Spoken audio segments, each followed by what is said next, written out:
ലീഗുമായി ബന്ധപ്പെട്ട് CPM-മായി ബന്ധപ്പെട്ടും പറയാനുള്ള രസകരമായ കാര്യം, നമ്മൾ കുറെ കാലം പുറകെ നടന്ന ഒരു പെൺകുട്ടി നമ്മളോട് ഇഷ്ടമല്ല എന്ന് പറയുമ്പോൾ അവളെ മനഃപൂർവ്വം ആള് ശരിയല്ല എന്ന് പറയുന്ന സമീപനമാണ് CPM-ൻ്റെത്.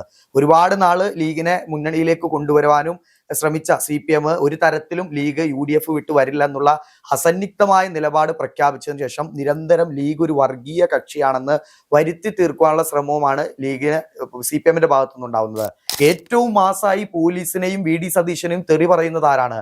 അവനാണ് SFI നേതാവ് എന്ന തരത്തിലേക്ക് അഡ്രസ് ചെയ്യപ്പെടുന്നു. കേസ് ഒരിക്കലും ആഗ്രഹിക്കുന്നത്, ഞങ്ങൾ സബ്ജക്ട് ഓറിയന്റഡ് ആയിട്ടാണ് സംസാരിക്കാൻ ആഗ്രഹിക്കുന്നത്. ജനങ്ങൾക്ക് ഞങ്ങൾ ഉയർത്തുന്ന ആശയങ്ങൾ മനസ്സിലാവണം. VD സതീശന്റെ രാഷ്ട്രീയ വഴികയിൽ എവിടെയും അദ്ദേഹത്തിന്റെ നിലപാടുകൾ കൊണ്ടോ പ്രവർത്തനങ്ങൾ കൊണ്ടോ ഈ സവർണ ജാതി മേൽ കൊയ്മയ്ക്ക് മുന്നിൽ അദ്ദേഹം അടിയറവ് വയ്ക്കുന്നത് നമ്മൾ കാണുന്നില്ല. നമ്മൾ പേര് പറയുന്നിടത്തോ അല്ലെങ്കിൽ നമ്മുടെ പേര് കൊണ്ടോ നമ്മൾ അത്തരം അടയാളപ്പെടുത്തലുകൾ വിലയിരുത്തലുകളിലേക്ക് പോകരുത്. ഇപ്പൊ കേരളം പുതിയ സർക്കാർ അധികാരത്തിൽ വരുമ്പോൾ ഏറ്റവും കൂടുതൽ ചർച്ച ചെയ്യപ്പെടുന്നത്, അല്ലെങ്കിൽ കഴിഞ്ഞ ഒരാഴ്ച ഏറ്റവും കൂടുതൽ ചർച്ച ചെയ്തത് വിദ്യാഭ്യാസ വകുപ്പിന്റെ കാര്യങ്ങളാണ്. ഇടതുമുന്നണി അല്ലെങ്കിൽ CPM ആദ്യമേ പറഞ്ഞിരുന്നു ലീഗിന്റെ കയ്യിലാണ്, ലീഗിനാണ് വിദ്യാഭ്യാസ വകുപ്പ് നൽകുന്നതെങ്കിൽ ആ വകുപ്പ് ഇതോടുകൂടി ഇല്ലാതാകും, പച്ച ബോർഡുകളായിരിക്കും കേരളത്തിലെ സ്കൂളുകളിലെല്ലാം വരിക എന്ന് പറയുമ്പോൾ മറുവശത്ത് CPIയെ പോലും മുന്നണി മര്യാദകൾ പാലിക്കാതെ CPIയെ പോലും അറിയിക്കാതെ PM ശ്രീയിൽ ഒപ്പുവെക്കാൻ പോയ സർക്കാരാണ് വിമർശനവുമായി വരുന്നത്.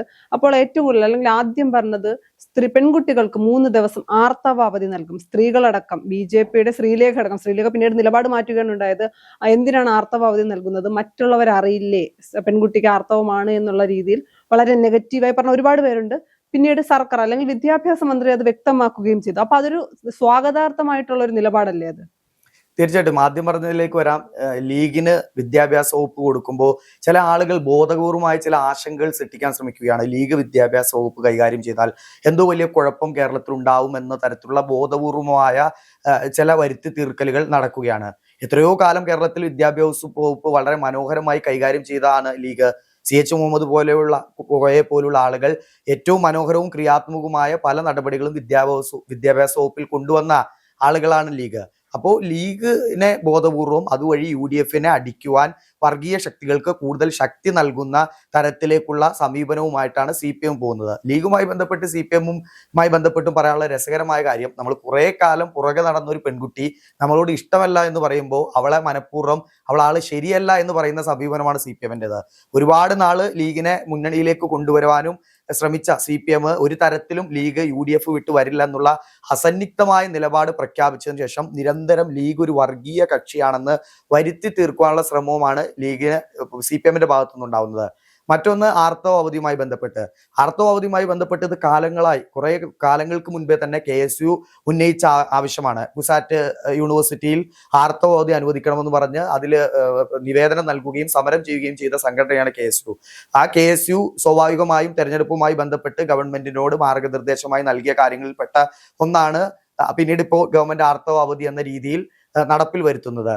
ഇതിനെ വളരെ പോസിറ്റീവായി സ്വാഗതം ചെയ്യേണ്ട കേരളത്തിന്റെ പുരോഗമന മനസ്സ് ചില കോണുകളിൽ നിന്ന് വളരെ നെഗറ്റീവായിട്ടുള്ള പ്രതികരണങ്ങളാണ് കണ്ടത്. പക്ഷേ അത് വളരെ അർഹിക്കുന്ന അവജ്ഞയോടുകൂടി വിദ്യാഭ്യാസ വകുപ്പും മറ്റാളുകളും തള്ളിക്കളഞ്ഞു എന്നുള്ളതാണ്. തീർച്ചയായിട്ടും ആർത്തവ അവധി അനുവദിക്കപ്പെടേണ്ട ഒന്നാണ്. അത് എല്ലാവരും നിർബന്ധമായും അവധി എടുക്കണമെന്ന് വിദ്യാഭ്യാസ വകുപ്പ് പറയുന്നില്ല. അത്തരത്തിൽ എന്തെങ്കിലും ബുദ്ധിമുട്ടുള്ള ആളുകൾക്ക് ആർത്തവ അവധി അനുവദിക്കപ്പെടുമ്പോൾ ബുദ്ധിമുട്ടില്ലാത്ത ആളുകൾക്ക് നിർബന്ധപൂർവ്വം അവധി എടുക്കണം എന്നൊരു നിർദ്ദേശം ഗവൺമെന്റ് മുന്നോട്ട് വയ്ക്കുന്നില്ല. അല്ല, ഗവൺമെന്റ് ആർത്തവ അവധി നല്ല കാര്യമാണ്, അത് സ്വാഗതാർത്ഥമാണ് എന്ന് പറയുമ്പോൾ മറുവശത്ത് എല്ലാ ദിവസവും 5 ദിവസം യൂണിഫോം വേണ്ട, ഒരു ദിവസം കളർ ഡ്രസ് എന്ന ഒരു ചിന്താഗതി അല്ലെങ്കിൽ എന്ന ഒരു രീതി മുന്നോട്ട് വയ്ക്കുകയുണ്ടായി. അതിപ്പോ വീണ്ടും ചർച്ച ചെയ്യപ്പെടുകയാണ്. അപ്പോൾ അത് എൻ്റെ ഒരു പേഴ്സണൽ ഒപ്പീനിയൻ അത് ശരിയായ ഒരു നിലപാടല്ല. കാര്യം 5 ദിവസവും യൂണിഫോം തന്നെ ഇടട്ടെ.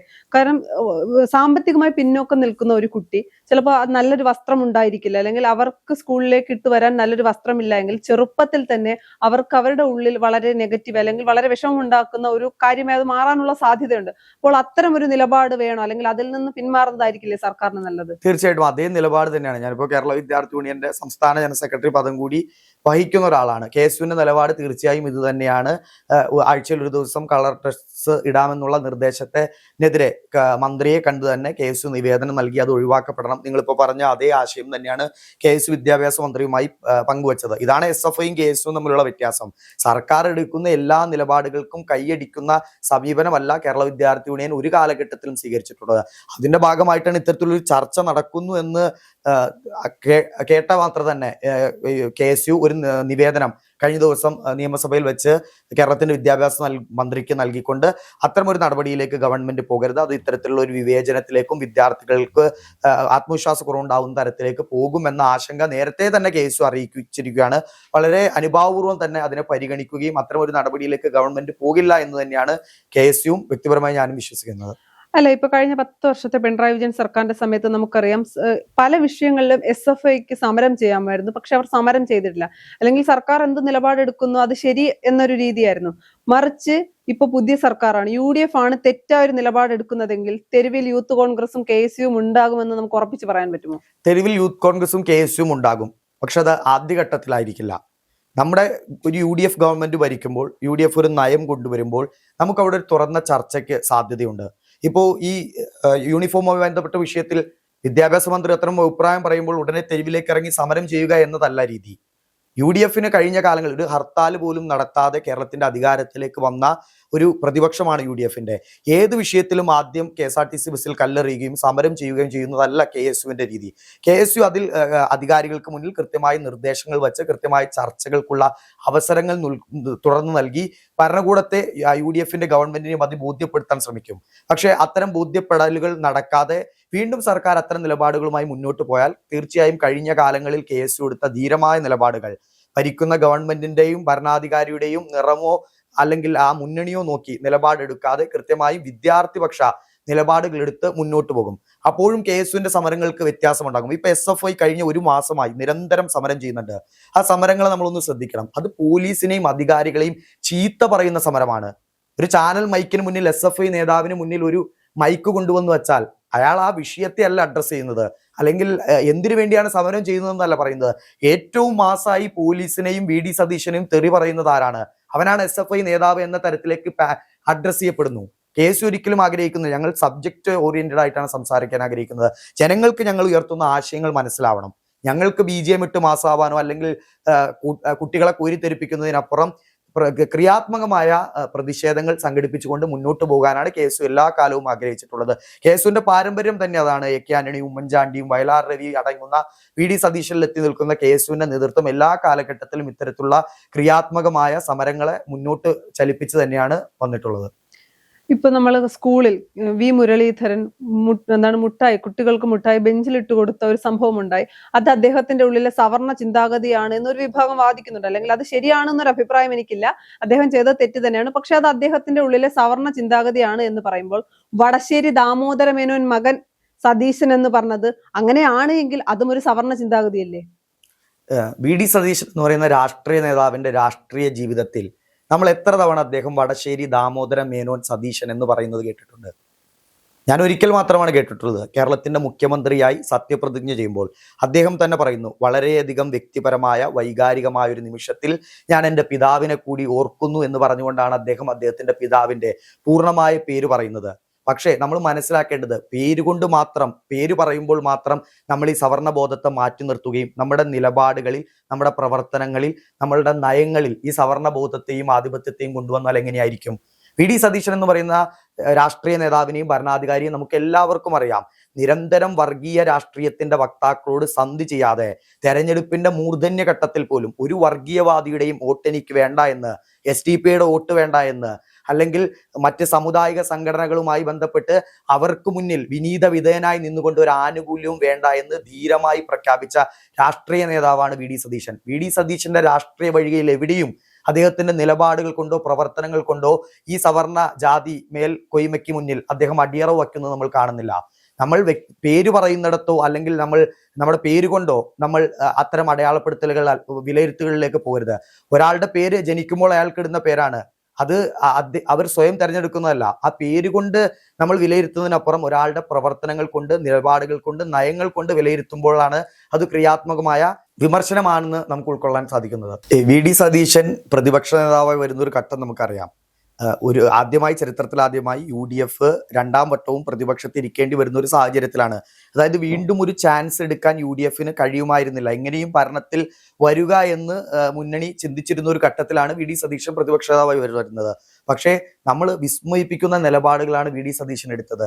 എങ്ങനെയും ഭരണത്തിൽ വരിക എന്നതല്ല, UDF എന്ന് പറയുന്ന വിശാലമായ മുന്നണി കഴിഞ്ഞ കാലങ്ങളിൽ ഉയർത്തിപ്പിടിച്ച ജനാധിപത്യ മതേതര മൂല്യങ്ങളെ മുറുക്കി പിടിച്ചുകൊണ്ട് അതിൻ്റെ കൂടി കുറച്ചുകൂടി ശക്തമായ പ്രായോഗികവൽക്കരണത്തിലൂടെ കേരളത്തിന്റെ അധികാരത്തിലേക്ക് വരാൻ കഴിയുന്ന ഒരു സെക്യുലർ സ്പേസും ഒരു സെക്യുലർ മനസ്സും കേരളത്തിലുണ്ടെന്ന് തിരിച്ചറിഞ്ഞ രാഷ്ട്രീയ നേതാവാണ് VD സതീശൻ. അതുകൊണ്ടാണ് എല്ലാ ഉപതെരഞ്ഞെടുപ്പിന്റെ ഘട്ടങ്ങളിലും മാധ്യമങ്ങൾ ചോദിക്കുന്നു വർഗീയ കക്ഷികളുടെ വോട്ട് വേണോ എന്ന് ചോദിക്കുമ്പോൾ VD സതീശൻ അസന്നിഗ്ധമായി പേരെടുത്തുകൊണ്ട് തന്നെ SDPI പോലുള്ള കക്ഷികളുടെ വോട്ട് ഞങ്ങൾക്ക് വേണ്ട, ഞങ്ങൾക്ക് കേരളത്തിന്റെ ജനാധിപത്യ മതേതര മനസ്സുകളിൽ വിശ്വാസമുണ്ട് എന്ന് നിരന്തരം സംസാരിച്ച, ഒരുപക്ഷെ കേരളത്തിന്റെ സെക്യുലർ സ്പേസ് നഷ്ടപ്പെട്ടു എന്ന് ആശങ്കപ്പെട്ട ഒരുപാട് മനുഷ്യരോട് ഇല്ല, കേരളത്തിന്റെ മതേതര മൂല്യങ്ങൾ അല്ലെങ്കിൽ മതേതര മനസ്സ് നഷ്ടപ്പെട്ടിട്ടില്ല, അവർ ഇപ്പോഴും ഇവിടെയുണ്ട്. പക്ഷെ അവർക്ക് വിശ്വസിക്കാൻ കഴിയുന്ന, അവർക്ക് വിശ്വാസം ആർജിക്കാൻ കഴിയുന്ന മുന്നണിയും നേതാക്കളുടെയും അഭാവമാണ് കേരളത്തിലുണ്ട് എന്ന് കേരളത്തെ മനസ്സിലാക്കി കൊടുക്കുകയാണ് യഥാർത്ഥത്തിൽ ഈ തെരഞ്ഞെടുപ്പ് റിസൾട്ടിലൂടെ VD സതീശൻ ചെയ്യുന്നത്.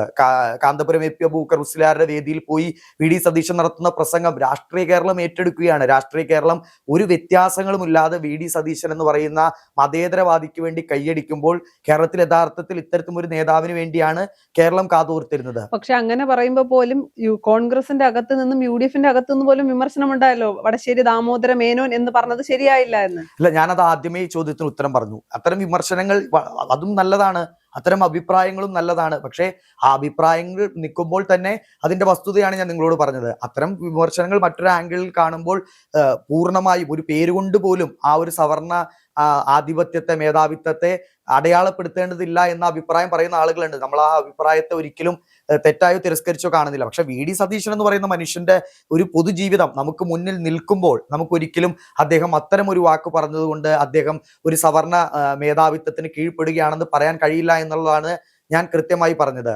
അല്ല, അന്ന് അപ്പം മറിച്ച് മുരളീധരന്റെ നിലപാട് സവർണ മേധാവിത്വമാണെന്ന് പറയാൻ പറ്റുമോ? മുട്ടായി കുട്ടികൾക്ക് അത് കാലങ്ങളായി സംഘപരിവാർ അത്തരം ഒരു നിലപാടുമായി മുന്നോട്ട് പോകുന്ന ആളുകളല്ല. മുരളീധരൻ മാത്രമല്ലല്ലോ, അതിന്റെ എത്ര ഉദാഹരണങ്ങൾ സുരേഷ് ഗോപിയുമായി ബന്ധപ്പെട്ടും എത്രയോ BJP എന്ന് പറയുന്നത് അത്തരം രാഷ്ട്രീയ ആശയങ്ങൾ മനസ്സിൽ സൂക്ഷിക്കുകയും അത് പ്രായോഗികവൽക്കരിക്കുകയും ചെയ്യുന്ന ആളുകളാണ്. പക്ഷെ VD സതീശനെ എല്ലാ വിഭാഗം ജനങ്ങളുമായി ഇടപെടുന്നത് ഒരു അതിരുകളും ഒരു മതിലുകളും ഇല്ലാതെയാണ്. എല്ലാ തരം ജനങ്ങളെയും ചേർത്ത് പിടിക്കുന്നു.